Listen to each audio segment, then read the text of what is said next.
Hello, UT, and welcome to another episode of Game Time.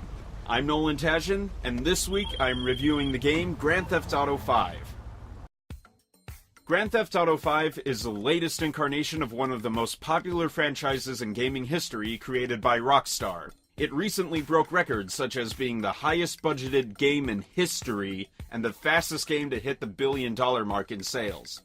Personally, I have never owned any of the Grand Theft Auto games before, the closest thing I have to it being Red Dead Redemption, another game by Rockstar. The game takes place in the fictional city of Los Santos, which is heavily based off of LA in California. The game itself is about what Grand Theft Auto usually is about, a group of characters seeking opportunities and riches through several acts of crime. You have three main characters to take control of.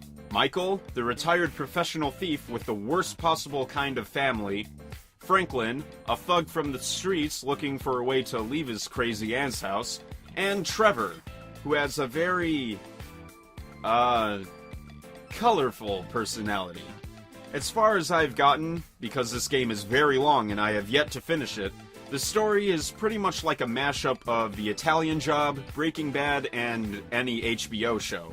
You pull off several heists in the game that let you choose what sort of approach you want to take, which usually boils down to either running in guns blazing or playing it smart and finding ways to slip past security.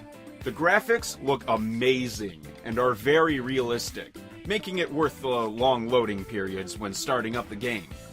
As for the gameplay itself, some parts are thrilling and other parts are kind of stale to me. The big heists are always fun, but a lot of the setup missions for them can be pretty boring and tedious. The way you drive cars or operate any other vehicle goes pretty smoothly, but the combat seems a bit sluggish to me for some reason. The multiplayer gameplay can be really fun when you have a group of friends to mess around with. You have the entire city of Los Santos to play in and are given a lot to do, but I usually prefer racing and co-op missions with my friends. You can use the money acquired from these games to improve your car, buy new equipment, or even buy an apartment or garage. I think the reason that GTA is so popular is the same reason that I ended up enjoying it. You have your own little world to do the things you probably shouldn't do in real life, like blatantly ignoring the rules of the road, making you and your friends crash in a plane race, or riding a bicycle to the pier and catapulting yourself into the ocean. In any game that has realistic physics, it's always fun for me to try and break them as much as possible, and in such a way that if it were to happen in real life, you would think something was wrong with your visual perception.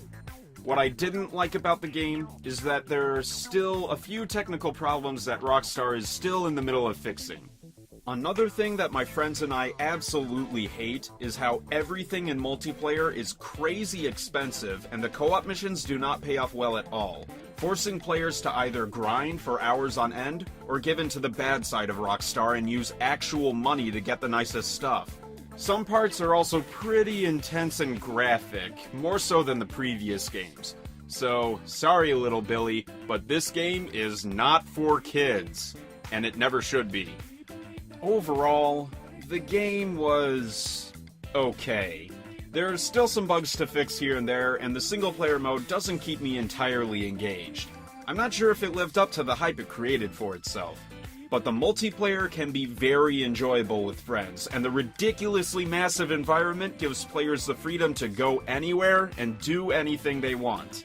And that is why I'm giving Grand Theft Auto V a 7 out of 10. See you next time.